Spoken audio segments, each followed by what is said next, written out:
Hello student. तो आज हम लोग इस सेशन के अंदर पढ़ेंगे रेडिकल एक्सिस के बारे में।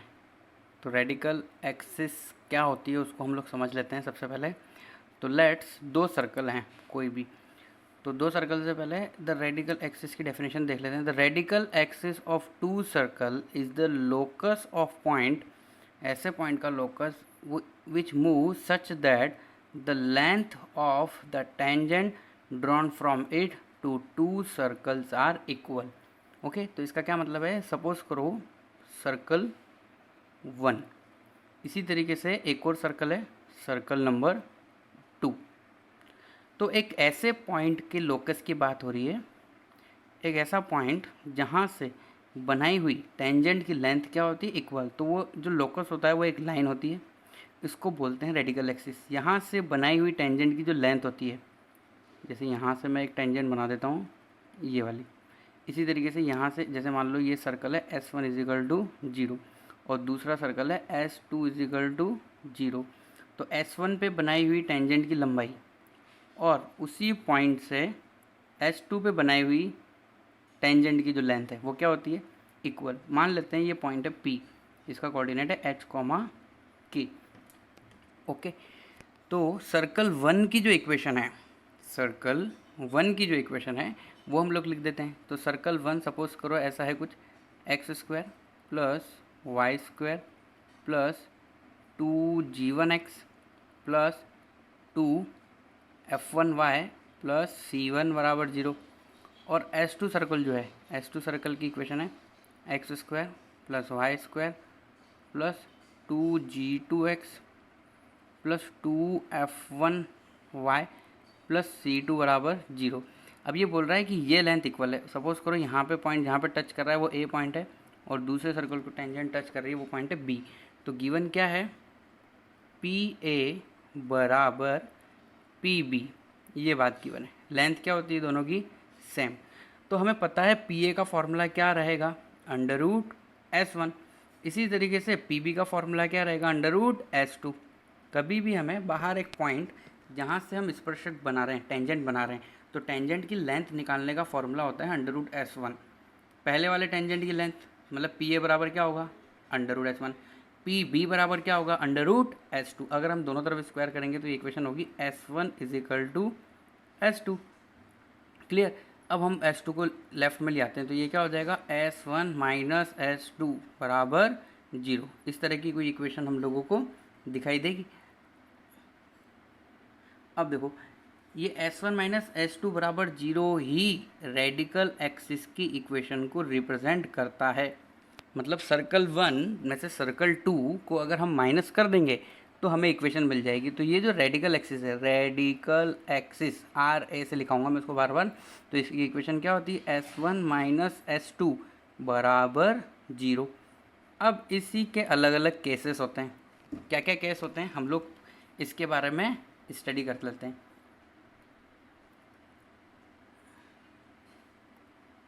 ओके, तो दो सर्कल हैं, तो दो सर्कल जरूरी नहीं है दूर दूर हों, दो सर्कल आपस में एक दूसरे को बाहर से टच भी कर सकते हैं। दो सर्कल इंटरनली भी इंटरसेक्ट कर सकते हैं, एक दूसरे को टच कर सकते हैं इंटरनली, या फिर क्या कर सकते हैं, दो पॉइंट पर भी इंटरसेक्ट करते हैं। तो अलग अलग केस में रेडिकल एक्सिस जो है वो अलग अलग होगा। तो जैसे कि सबसे पहले हम फर्स्ट केस की बात करते हैं। सपोज करते हैं सर्कल 1, ये S1 है और S2 इस तरह का कुछ है, ये है S1 बराबर 0। इसी तरीके से इसकी इक्वेशन है S2 बराबर 0। तो यहाँ पे जो कॉमन कोड होगी, कॉमन कोड के बारे में हम पहले भी बात कर चुके हैं, ये वाली कॉमन कोड, तो इसी को ही, ये क्या है, कॉमन कोड।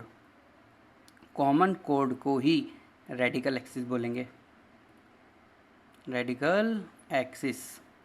अगर सर्कल एक दूसरे को दो पॉइंट पर इंटरसेक्ट कर रहे हैं तो उनकी जो कॉमन कोड होगी उसी को रेडिकल एक्सिस बोला जाता है। दूसरा पॉइंट, अगर दो पॉइंट एक दूसरे को, मतलब दो सर्कल एक दूसरे को या तो एक्सटर्नली टच कर रहे हैं या फिर इंटरनली टच कर रहे हैं, सर्कल एंड दूसरा सर्कल जो इंटरनली टच करेगा, तो उस केस में जो कॉमन टेंजेंट होती है, कॉमन टेंजेंट, इसके लिए भी वही जो कॉमन टेंजेंट होगी, कॉमन टेंजेंट, तो जो कॉमन टेंजेंट रहेगी वही, उसी को हम लोग बोलते हैं radical axis, radical axis. Clear? तो अगर सर्कल एक दूसरे को एक्सटर्नली टच कर रहे हैं या फिर इंटरनली टच कर रहे हैं, तो रेडिकल एक्सिस और कॉमन टेंजेंट दोनों की इक्वेशन सेम रहेगी, या फिर हम बोल सकते हैं कि दोनों केस एक ही है। तो अगर सर्कल, वापस से हम लोग स्टार्टिंग से बात करते हैं, सर्कल एक दूसरे से बहुत दूर है, ना तो टच कर रहे हैं और ना क्या कर रहे हैं, इंटरसेक्ट कर रहे हैं, तो उस केस में क्या होगा, रेडिकल एक्सिस जो होगी वो सिर्फ रेडिकल एक्सिस होगी, वहाँ से बनाई हुई टेंजेंट की लेंथ हमेशा क्या होती है, सेम। अगर सर्कल एक दूसरे को टच कर रहे हैं, या तो बाहर से कर रहे हैं या इंटरनली कर रहे हैं, तो रेडिकल एक्सिस बराबर क्या होती है, कॉमन टेंजेंट होती है। अब बात होती है कि रेडिकल एक्सिस कब कब पॉसिबल है। तो रेडिकल एक्सिस जो सर्कल के 5 केस है उसमें से 4 केस में तो पॉसिबल होती है। सर्कल एक दूसरे से दूर है तो रेडिकल एक्सिस होगी, अगर सर्कल एक दूसरे को बाहर से टच कर रहे हैं तो भी रेडिकल एक्सिस कॉमन टेंजेंट होगी, अगर सर्कल एक दूसरे को 2 पॉइंट पर इंटरसेक्ट कर रहे हैं तो जो इंटरसेक्ट करेंगे कॉमन कोड होगी, उसी को रेडिकल एक्सिस बोलते हैं। अगर सर्कल एक दूसरे के अंदर हैं बट कोसेंट्रिक नहीं है, समकेंद्री नहीं है, तो भी रेडिकल एक्सिस पॉसिबल होती है। बट अगर सर्कल कोसेंट्रिक है, मतलब समकेंद्री है, दोनों के सेंटर सेम है, रेडियस अलग अलग है, तो उस केस में रेडिकल एक्सिस पॉसिबल नहीं होती है। ये हम लोगों को क्या रखना है, बात ध्यान रखना है। अब देखो और क्या क्या बातें हैं इसके अंदर जो रेडिकल एक्सिस के बारे में हम लोगों को ध्यान देना होता है, तो हम लोग देखते हैं उसके बारे में भी। तो देखो नॉट 3, जैसे कि सपोज करो सर्कल बनाया हुआ है, सर्कल 1 एंड सर्कल 2, और ये जो बीच में लाइन है इसको हम बोल रहे हैं रेडिकल एक्सिस। तो ये रेडिकल एक्सिस दोनों सेंटर को मिलाने वाली लाइन के परपेंडिकुलर होता है, मतलब ये तो है रेडिकल एक्सिस, और रेडिकल एक्सिस C1 और C2, मतलब सेंटर 1 सेंटर 2 को मिलाने वाली लाइन का क्या होता है, परपेंडिकुलर बाइसेक्टर। वो ऐसा तब जब सर्कल एक दूसरे से क्या हो, दूर हो, तो हम लोग ऐसा बोल सकते हैं। अच्छा एक और बात, अगर रेडियस सेम है दोनों सर्कल की तो वो बाइसेक्ट भी करता है C1 C2 को मिलाने वाली लाइन को, क्या करता है, C1 C2 को मिलाने वाली लाइन को बाइसेक्ट भी करता है। उसके अलावा हम और क्या क्या बातें पढ़ सकते हैं इसके बारे में। सपोज़ करो कि ये एक बड़ा वाला सर्कल और एक छोटा वाला सर्कल, तो यहाँ पे ऑब्वियसली हम लोग जानते हैं कि यहाँ पे हम लोग क्या बना सकते हैं, टेंजेंट ड्रॉ कर सकते हैं। तो टेंजेंट ड्रॉ कर लेते हैं। ये वाली कौन सी है भाई, ये कौन सी है, ट्रांसवर्स कॉमन टेंजेंट। इसी तरीके से हम क्या भी बना सकते हैं, डायरेक्ट कॉमन टेंजेंट भी बना सकते हैं। क्या बना सकते हैं, डायरेक्ट कॉमन टेंजेंट बना सकते हैं। तो डायरेक्ट कॉमन टेंजेंट किस तरीके से बनेगी, तो ये तो हम लोगों ने जो बनाया है, देखो ये किस तरीके से जा रहा है, इधर से इस तरीके से क्रॉस में जा रहा है, मतलब सेंटर जो है इस लाइन के अपोजिट साइड है, एक तरफ सेंटर 1 है और एक तरफ क्या है, सेंटर 2। अब दूसरी वाली हम लोग टेंजेंट इस तरीके से बनाएंगे कि उसमें सेंटर की पोजीशन उस लाइन के रेस्पेक्ट में सेम रहेगी। तो नेक्स्ट हम लोग टेंजेंट बना लेते हैं कुछ इस तरीके से, इसको बोलते हैं हम लोग डायरेक्ट कॉमन टेंजेंट, और इससे पहले जो हम लोगों ने बनाया था वो क्या था, ट्रांसवर्स कॉमन टेंजेंट। ओके, तो अब अगर यहाँ पे हम लोग ड्रॉ करेंगे रेडिकल एक्सिस, तो सपोज़ करो ये रेडिकल एक्सिस है, तो रेडिकल एक्सिस अगर ये है तो हम जानते हैं रेडिकल एक्सिस से बनाई हुई टेंजेंट की लेंथ क्या होती है, सेम। तो ये वाली लेंथ भी क्या होगी, सेम। ये तो क्या है भाई, रेडिकल एक्सिस, और लेंथ ऑफ टेंजेंट मतलब यहाँ से सर्कल 1 पे बनाई हुई टेंजेंट, इसी तरीके से सर्कल 2 पे बनाई हुई टेंजेंट की लेंथ क्या होगी, सेम। अब टेंजेंट कोई सी भी हो सकती है, डायरेक्ट कॉमन टेंजेंट भी हो सकती है, या फिर डायरेक्ट कॉमन टेंजेंट भी हो सकती है, या फिर ट्रांसवर्स कॉमन टेंजेंट भी हो सकती है। अब नेक्स्ट केस हम लोग डिस्कस कर लेते हैं कि सपोज़ करो एक सर्कल दूसरे सर्कल के अंदर है और दोनों का जो सेंटर है वो सेम है, मतलब सर्कल 1 एंड सर्कल 2 दोनों का सेंटर सेम है, तो हम इस केस में बोलेंगे no radical axis, no radical axis. अब बात करते हैं दूसरा सर्कल। देखो फिफ्थ केस है ये, एक सर्कल और दूसरे सर्कल के अंदर दूसरा सर्कल, मतलब दोनों का जो सेंटर है वो कॉमन नहीं है। तो उस केस में हमेशा एक रेडिकल एक्सिस पॉसिबल होगी। ये रेडिकल एक्सिस है। अब ये जो रेडिकल एक्सिस पॉसिबल है, यहाँ से हम लोग क्या कर सकते हैं, इसको कैलकुलेट कर सकते हैं, और इसकी कैलकुलेशन जो होगी वही होगी S1 माइनस S2 बराबर 0। तो रेडिकल एक्सिस बस एक ही केस में पॉसिबल नहीं है, जो फोर्थ केस हम लोगों को दिखाई दे रहा है यहाँ पे, और वो क्या है कि अगर दोनों के सेंटर सेम है, मतलब कोसेंट्रिक सर्कल हैं, तो उस केस में हम लोग रेडिकल एक्सिस नहीं बना सकते हैं, और बाकी सभी केस में हम लोग रेडिकल एक्सिस जो है वो ड्रॉ कर सकते हैं। अब देखो ये जो फिफ्थ वाला है ना, इसका हम लोग एग्जाम्पल भी ले सकते हैं। अगर मान लो मैं फिफ्थ वाले का एग्जाम्पल कुछ लेना चाहूँ, जैसे कि सपोज करो मैं S1 की इक्वेशन ले लेता हूँ, x माइनस 1 का whole square plus y minus 1 का whole square is equal to 16। यहाँ पे तुम्हें दिखाई दे रहा होगा, इसका सेंटर 1 1 है और रेडियस कितनी है 4। और S2 एक सर्कल ले लेते हैं हम, x square plus y square is equal to 1। तो अगर हम S1 माइनस S2 बराबर 0 करेंगे तो ऑब्वियसली हम लोगों को इक्वेशंस मिल जाएगी। किसकी मिल जाएगी? रेडिकल एक्सिस की इक्वेशन मिल जाएगी।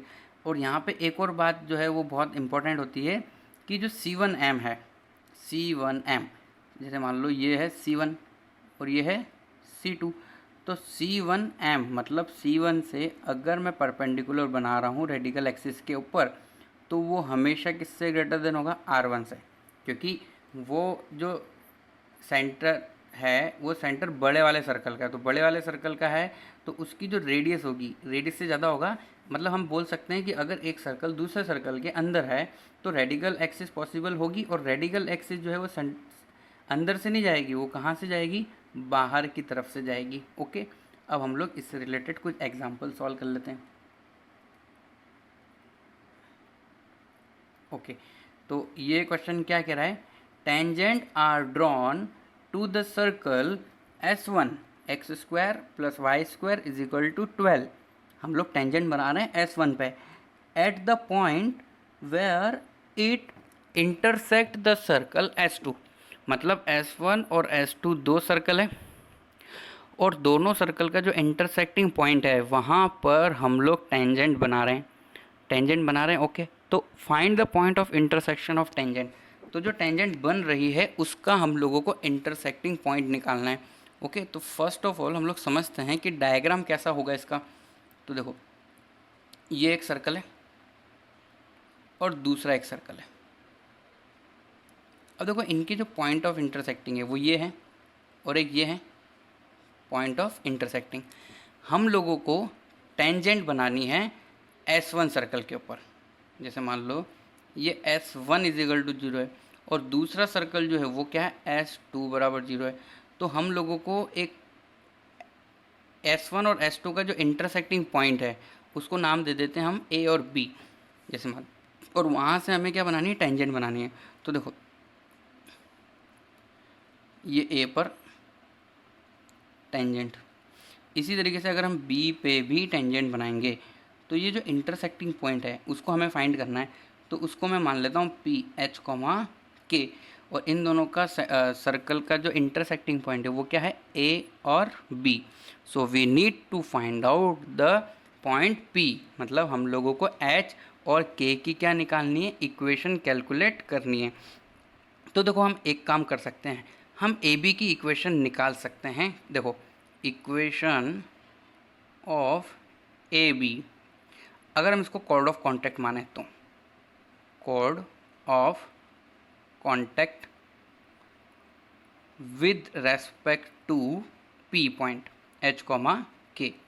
देखो तुम्हें पता होना चाहिए ये बात कि सपोज करो एक सर्कल है और बाहर एक पॉइंट है, वहाँ से दो टेंजेंट बनाई, तो टेंजेंट जहाँ बनी उसके इंटरसेक्टिंग पॉइंट को हम लोग बोलते हैं कॉर्ड ऑफ कॉन्टैक्ट। तो इसलिए P पॉइंट के रेस्पेक्ट में AB की जो इक्वेशन है वो कॉर्ड ऑफ कॉन्टैक्ट के रेस्पेक्ट में होगी। और कॉर्ड ऑफ कॉन्टैक्ट की इक्वेशन हम लोग लिखते हैं T बराबर 0। क्या लिखते हैं? T बराबर 0। तो S1 की इक्वेशन हमारे पास है, तो वहाँ पर T बराबर 0 लगाएंगे तो इक्वेशन क्या आएगी? AB की equation HX plus KY minus 12 is equal to 0। Equation number first दे देते हैं हम इसको। अब देखो ए बी की ही इक्वेशन निकालने का एक और तरीका है हमारे पास। वो तरीका क्या है, क्योंकि ए बी रेडिकल एक्सिस है, ए बी क्या है, radical axis of S1 and S2। तो इसका मतलब ए बी की जो इक्वेशन है एक और तरीके से हम लोग फाइंड कर सकते हैं, और वो एक और तरीका क्या है, S1 माइनस S2 बराबर 0। तो हम सर्कल 1 और सर्कल 2 को माइनस करेंगे तो इसकी इक्वेशन आ जाएगी हमारे पास। तो लिख लेते हैं हम लोग, हम S1 माइनस S2 बराबर 0 करें या S2 माइनस S1 बराबर 0 करें, दोनों से हमारे पास आंसर आ जाएगा। तो S1 माइनस S2 बराबर 0 कर लेते हैं चलो। तो इक्वेशन क्या है, x square plus y square minus 5x plus 3y minus 2, ये तो S2 ले लिया हमने, माइनस S1 ले लेते हैं हम, x square plus y square minus 12 बराबर 0। तो ये ए बी की इक्वेशन है। ए बी की इक्वेशन पहले इक्वेशन 1 में भी आ चुकी है, अब एक और इक्वेशन आने वाली है। तो ये क्या हो जाएगी भाई, एक्स स्क्वायर वाई स्क्वायर से वाई स्क्वायर कट जाएगा, माइनस 5x और प्लस 3y, और हो जाएगा तुम्हारा tan माइनस टू होना चाहिए, ओ सॉरी 12 माइनस 2, तो वो कितना हो जाएगा, प्लस 10 हो जाएगा, प्लस 10 बराबर 0। तो इस इक्वेशन को अगर हम माइनस से मल्टीप्लाई करके लिखते हैं तो ये इक्वेशन कैसे बन जाएगी, 5x minus 3y minus 10 equal to 0, equation number 2। अब देखो ये जो इक्वेशन है ये भी ए बी की इक्वेशन है। तो equation first compare with equation number 2। तो अगर हम 1 और 2 को कंपैरिजन कराएंगे तो ऑटोमेटिकली हमें h और k की वैल्यू मिल जाएगी। तो कंपैरिजन कराने का मतलब दोनों के जो हैं रेशियो हम लोग सेम कर देते हैं। तो दोनों इक्वेशन साथ में देखते हैं, फिर लिख देते हैं हम लोग। तो क्या लिख सकते हैं हम लोग, h upon 5 is equal to k upon minus 3 is equal to minus 12 upon minus 10। Okay, तो h की वैल्यू कितनी हो जाएगी, h की वैल्यू फर्स्ट और थर्ड अगर हम लेंगे तो वहाँ से आ जाएगा हमारे पास 12 अपॉन 10 इंटू 5। तो h की वैल्यू ऑब्वियसली 5 से 10 कट जाएगा 2 टाइम, और 2 से जो 12 कट जाएगा 6 टाइम। तो h की वैल्यू कितनी आ जाएगी, 6। इसी तरीके से हम k भी फाइंड कर सकते हैं। तो k इज इक्वल टू क्या रहेगा, 12 अपॉन 10 इंटू 3। तो ये ज़्यादा तो कट नहीं होगा, बस 2 से कट हो जाएगा, ये 5 टाइम और ये 6 टाइम। तो ये हो जाएगा k is equal to 18 upon 5। तो हमारे पास k भी आ चुका है और h भी आ चुका है। तो इसलिए p पॉइंट के कोऑर्डिनेट क्या हो जाएंगे, 6, 18 अपॉन 5। तो हम लोग पॉइंट फाइंड कर चुके हैं जो हम लोगों को फाइंड करना था। देखें यहाँ पे कुछ प्रॉब्लम तो नहीं है, ये -3 था तो यहाँ पे भी माइनस रहेगा, इधर भी माइनस रहेगा। तो हमारा पॉइंट क्या आ जाएगा, p is equal to 6, -18 upon 5। तो हम लोगों ने देखा कि एक ए बी की इक्वेशन हम निकाल सकते हैं कॉर्ड ऑफ कॉन्टेक्ट तरीके से, और दूसरी निकाल सकते हैं हम लोग रेडिकल एक्सिस वाले कंसेप्ट से। चलो नेक्स्ट क्वेश्चन हम लोग सॉल्व करते हैं। Consider a family of circle passing, ये बहुत अच्छा क्वेश्चन है, इसको ध्यान से समझना, बहुत धीरे से सॉल्व करेंगे हम लोग। Consider a family of circle passing through 2 fixed point 3,7 A and B 6,5. Prove that the chord in which the circle, तो चलो हमने जो सबसे पहली जो लाइन पढ़ी है ना उसके अकॉर्डिंग हम A और B 2 पॉइंट बना लेते हैं और वहाँ से जाने वाले सर्कल की बात कर लेते हैं, क्योंकि यहाँ पे इसने बोला हुआ है consider a family of circle which passes through the fix point 2। तो देखो कभी भी 2 फिक्स पॉइंट होते हैं तो वहाँ से जाने वाली एक यूनिक लाइन होती है, बट सर्कल वहाँ से जाने वाले इनफाइनाइट हो सकते हैं।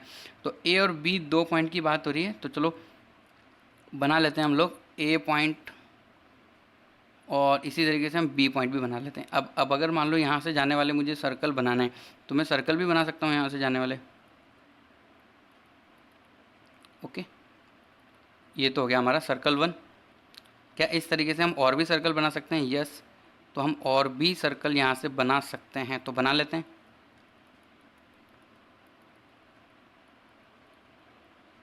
इस तरीके से, थोड़ा सा ये सर्कल जैसा नहीं लग रहा है बट फिर भी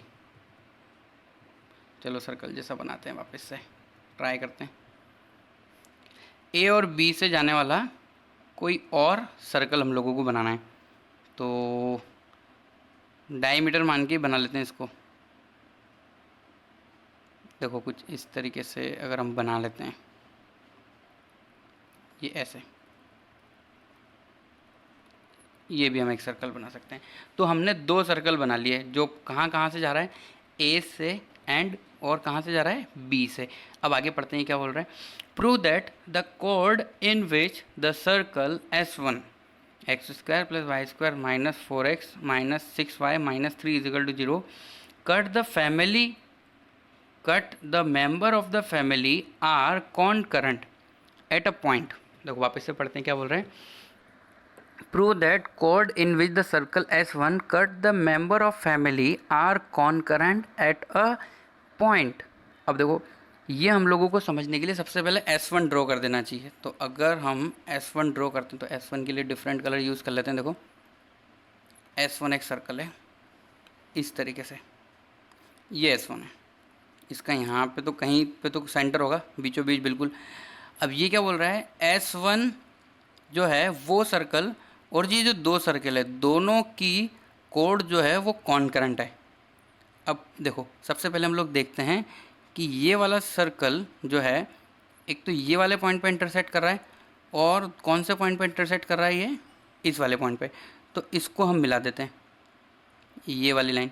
तो ये हमने जो कोड बनाई है, ये वाली जो कोड बनाई है, ये क्या है, पहले वाले जो मैंने यहाँ पे किया इसको दे देते हैं हम 1 नाम, और दूसरे वाले को नाम दे देते हैं हम लोग 2। तो अभी जो लाइन बनी है वो 1 और S1 के इंटरसेक्टिंग पॉइंट को मिलाने वाली लाइन है, मतलब कॉमन कोड है। अब इसी तरीके से हम 2 के बारे में बात कर लेते हैं। तो देखिए 2 कहाँ कहाँ इसको इंटरसेक्ट कर रहा है, 2 नंबर वाला, एक तो ये पॉइंट है और यही सर्कल को उसी पॉइंट पर कर रहा है। ओके चलो कोई बात नहीं, हम एक और सर्कल बनाएंगे जो ए और बी से जाता हुआ दिखे हम लोगों को, तो समझने में थोड़ी सी आसानी रहेगी। तो जैसे कि ए और बी से जाने वाले हम लोग और भी सर्कल अगर बनाना चाहते हैं तो सर्कल कैसा होगा, देखो ए और बी से जाने वाला,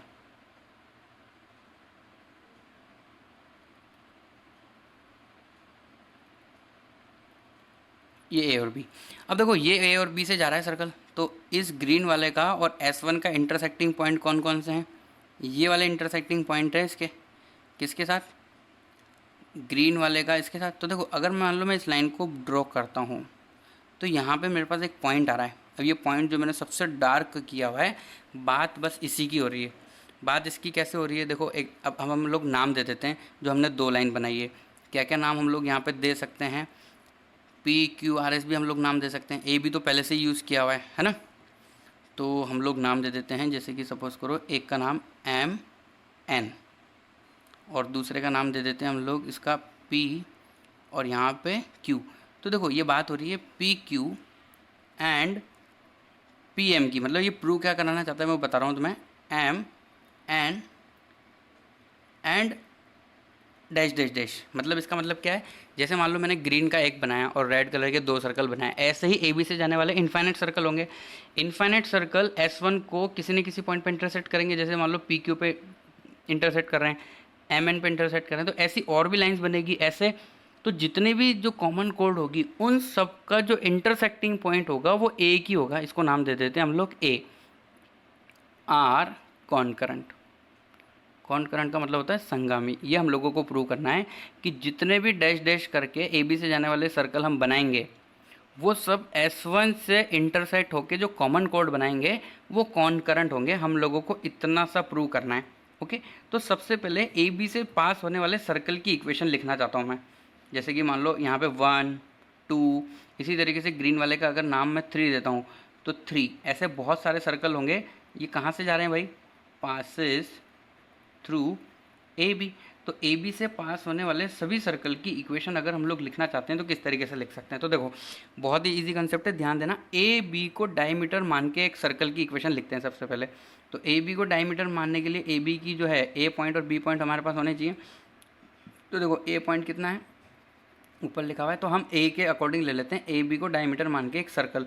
तो क्या होगा, x minus 3 x minus x1 x minus x2, तो x minus 6 plus y minus y1 मतलब y minus 7 y minus y2 y minus 5। तो देखो ये जो है ना, ये क्या है, डायमीटर सर्कल है। ये डायमीटर सर्कल और ए बी लाइन से जाने वाले सर्कल की इक्वेशन होगी डॉट डॉट डॉट वाले सभी के सभी। मतलब हमें ना कहीं ये कंसेप्ट यूज़ कर रहे हैं, एस प्लस लेमडा एल बराबर जीरो। जहाँ पे एस है ए बी से जाने वाला डायमीटर सर्कल, और एल जो है वो है किसकी इक्वेशन, ए बी की इक्वेशन। तो ए बी की इक्वेशन हम लोग निकाल सकते हैं एल की। वो सिंपली कैसे हो जाएगी, y minus seven is equal to y two minus y one upon x two minus x one से स्लोप हम लोग निकाल सकते हैं। तो स्लोप कितना हो जाएगा देखें, 5 - 7 अपॉन 6 - 3 और ये हो जाएगा x - 3। तो ये किसकी इक्वेशन है, एल की। तो एल की हम इक्वेशन यहाँ पे लिख सकते हैं लेमडा एल। अब ये एल की इक्वेशन देखिए कितनी आएगी, इसको सॉल्व करेंगे तो y - 7 is equal to -2/3 x - 3 बराबर जीरो। अब देखो ये सॉल्व नहीं करना हमें, बट ये मेथड मैं तुम लोगों को बता रहा हूँ ताकि पता लगे कि हम करना क्या चाहते हैं।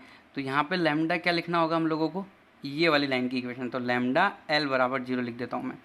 अब देखो ये किस सर्कल की इक्वेशन है, ये उन सभी डॉट डॉट डॉट सर्कल की इक्वेशन है। इसको नाम दे देते हैं हम लोग एस। वैसे ये एस नहीं है, ये फैमिली ऑफ सर्कल है। फैमिली ऑफ सर्कल क्यों है, लैम्डा की अलग अलग वैल्यू के लिए अलग अलग सर्कल आएंगे, जिसमें 1 आएगा, 2 आएगा, 3 आएगा, इस तरीके से और भी सर्कल आते जाएंगे। ये हम लोगों ने कैलकुलेट कर लिया किसकी इक्वेशन, डॉट डॉट डॉट वाले सर्कल की।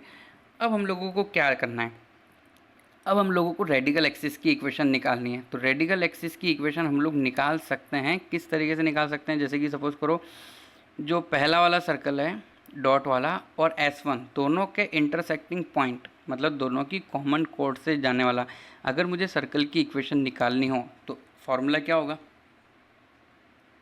S1 - S2 बराबर जीरो। तो देखो ये सर्कल का नाम हमने क्या दिया है, S, और गिवन है हम लोगों को S। तो हम इक्वेशन निकाल सकते हैं यहाँ से, जो हम लोगों ने यहाँ पे नाम दिया हुआ है पी क्यू और एम एन। तो पी क्यू और एम एन में से हम किसी की भी इक्वेशन निकाल लेते हैं। तो सपोज़ करो मैं पी क्यू की इक्वेशन निकाल रहा हूँ, तो पी क्यू की अगर मैं इक्वेशन लिख रहा हूँ तो मैं इसको क्या लिखूँगा, एस जो अभी निकाला है हम लोगों ने लैम्डा की फॉर्म में, minus S1 is equal to zero, इस तरह का कुछ आएगा।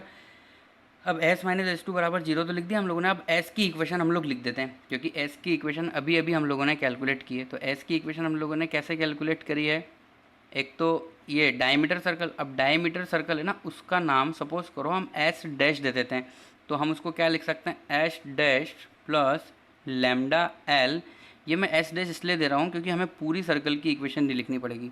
S dash plus lambda L, ये यहाँ तक तो हो गया हमारा एस, माइनस S1 बराबर जीरो। क्लियर। अब देखो सिंपली हम लोग क्या कर सकते हैं, इस इक्वेशन के अंदर एस डैश माइनस S1 को एक साथ लिख देते हैं। किसको लिख देते हैं, S dash minus S1 plus lambda L बराबर जीरो। अब देखो कहीं ना कहीं तुम लोगों को ये दिमाग में आना चाहिए ख्याल कि एक सर्कल माइनस दूसरा सर्कल, ये हमेशा हम लोगों को एक लाइन देगा, और वो होती है radical axis line. S dash minus S हमें क्या देगा, रेडिकल एक्सिस की इक्वेशन देगा। अब रेडिकल एक्सिस की इक्वेशन देगा तो वो क्या, देखो देखो हम लोग डायग्राम के अंदर देखते हैं। मान लो ये जो सर्कल आया है, तो सर्कल हम लोगों ने सपोज करो जो लास्ट में जो बनाया ना ग्रीन कलर का, उससे निकाल रहे हैं हम लोग। नहीं, ग्रीन कलर से तो मत देखो, ये वाला जो सर्कल है पी क्यू, पी क्यू किसके लिए हम लोगों ने नाम दिया हुआ है, देखो 1 वाले के लिए। तो 1 वाले के नाम दिया हुआ है पी क्यू। तो पी क्यू और सर्कल का जो इंटरसेक्टिंग पॉइंट है, तो वो पी क्यू की इक्वेशन लाइन हो गई। तो लाइन यहाँ पे सिंपल से हम लोग बोल सकते हैं कि एस डैश माइनस एस एक लाइन है, तो लाइन डैश नाम दे देते हैं हम इसका, जो भी लाइन आएगी, प्लस लैम्डा एल बराबर जीरो। चलो हम किसकी इक्वेशन निकालने के लिए ये सब कुछ कर रहे थे, radical axis of P Q, या फिर अगर एक सर्कल ले रहे हैं तो पी क्यू, दूसरा ले रहे हैं तो एम एन, इस तरीके से आंसर आएगा। तो हमारा जो आंसर आ रहा है ना, इसको बोलते ही फैमिली ऑफ कर्व है, फैमिली ऑफ कर्व बोलते हैं इसको, जो तुम लोगों ने एनसीईआरटी के अंदर भी, जेई मेंस के अंदर भी पढ़ा होगा कि लाइन प्लस लैम्डा लाइन बराबर जीरो हमेशा फैमिली ऑफ लाइन को रिप्रेजेंट करती है, जो हमेशा एक फिक्स पॉइंट से जाती है। तो यही तो हमें प्रूव करना था कि जितनी भी जो लाइंस होगी कॉमन कॉर्ड या फिर रेडिकल एक्सिस वो उन सब का इंटरसेक्टिंग पॉइंट एक होगा। तो अगर उन सब लाइन की इक्वेशन इससे रिप्रेजेंट हो रही है तो ऑब्वियसली ये वाला जो पोर्शन है ये पूरा का पूरा जो है फिक्स पॉइंट से जाने वाली लाइन को रिप्रेजेंट कर रहा है। और हम लोग वो फिक्स पॉइंट भी निकाल सकते हैं। फिक्स्ड पॉइंट निकालने का तरीका है, हम सॉल्व कर सकते हैं एल डैश बराबर 0 एंड एल बराबर 0 लाइन को। तो इससे हम लोगों को पता लग गया कि जो हम प्रूव करना चाहते थे वो प्रूव हो चुका है। ओके, चलो नेक्स्ट क्वेश्चन सॉल्व करते हैं हम लोग। नेक्स्ट क्वेश्चन क्या है? Find circle which bisect the circumference. Circumference क्या होता है? परिख। जिस बाइसेक्ट मतलब आधा। हमें ऐसे सर्कल की इक्वेशन निकालनी है विच बाइसेक्ट द सर्क्यूमफ्रेंस, जो मतलब समद्विभाजित कर रहा है परिख को। किसके? S1 के। S1 के सर्क्यूमफ्रेंस को बाइसेक्ट करने वाले सर्कल हमें निकालना है and touches the line L1 x minus y बराबर 0। अब देखो, इसके लिए सबसे पहले हम लोग एक डायग्राम बना लेते हैं, तो उससे हम लोगों को थोड़ा क्लियर हो जाएगा कि ये पूछ क्या रहा है ना। ये राइटिंग थोड़ी ऐसी है इसलिए मैं पढ़ रहा हूँ इसको वापस। Find circle which bisect the circumference of S1। S1 की जो इक्वेशन है वो है x square plus y square plus 2y minus 3 is equal to 0। Okay, and touches the line L1 x minus y बराबर 0। तो देखो यहाँ पे हम लोग क्या कैलकुलेट करना चाहते हैं, तो हमें एक सर्कल दिया हुआ है। पहली बात तो ये वाला सर्कल तो है, देखो वापस से बनाते हैं इसको।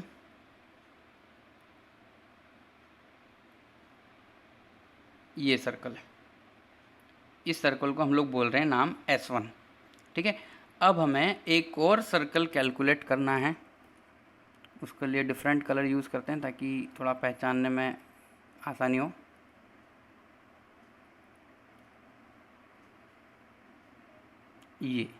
ये सर्कल हम लोगों को कैलकुलेट करना है।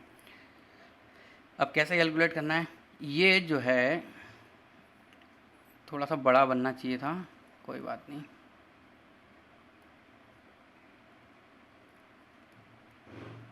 तो क्या क्लियर समझ में आएगा कि ये बोलना क्या चाहता है? अब बिल्कुल करेक्ट है। ये है सबसे पहले ग्रीन कलर जो है वो तो है तुम्हारा S1। S1 बराबर 0। ग्रीन कलर वाला सर्कल क्या है? S1 बराबर 0, जिसकी इक्वेशन हमें दी हुई है। क्या है वो? S1 की equation x square plus y square plus 2y, x तो है ही नहीं यहाँ पे, माइनस 3 बराबर 0। ये इसके सेंटर से जा रहा है। कभी भी एक सर्कल अगर दूसरे सर्कल के सर्कमफ्रेंस को हाफ कर रहा हो, इसका मतलब ये है कि जैसे मान लो सपोज करो ये पॉइंट है A, ये पॉइंट है B, तो A से B तक की ये वाली डिस्टेंस और A से B तक की राइट हैंड साइड वाली डिस्टेंस सेम है। तो रेड वाला ग्रीन वाले को बाइसेक्ट कर रहा है सर्कमफ्रेंस को, इसलिए जो ग्रीन वाला S1 है उसका जो सेंटर है वहाँ से वो 100% रेड वाला सर्कल जो है जाना चाहिए। इसका नाम हम लोग बोल सकते हैं कि भाई वो C1 है। ओहो सॉरी, ऐसा नहीं बोल सकते हम लोग। यहाँ पे हम लोग क्या बोलेंगे? देखो, अगर रेड वाला ग्रीन वाले के सर्कमफ्रेंस को बाइसेक्ट कर रहे हैं तो इन दोनों की जो कॉमन कोड होगी ना, कॉमन कोड, तो वो कॉमन कोड्स जाएगी सेंटर से। तो देखो क्या करें हम लोग, जैसे मान लो कॉमन कोड हम लोग यहाँ पे बना देते हैं। कॉमन कोड वही रेडिकल एक्सिस जैसे हम लोग बोलते हैं। तो ये है ना, ये सेंटर होना चाहिए ग्रीन वाले का। थोड़ा डायग्राम से दिख नहीं रहा है बट हम लोगों को समझना है।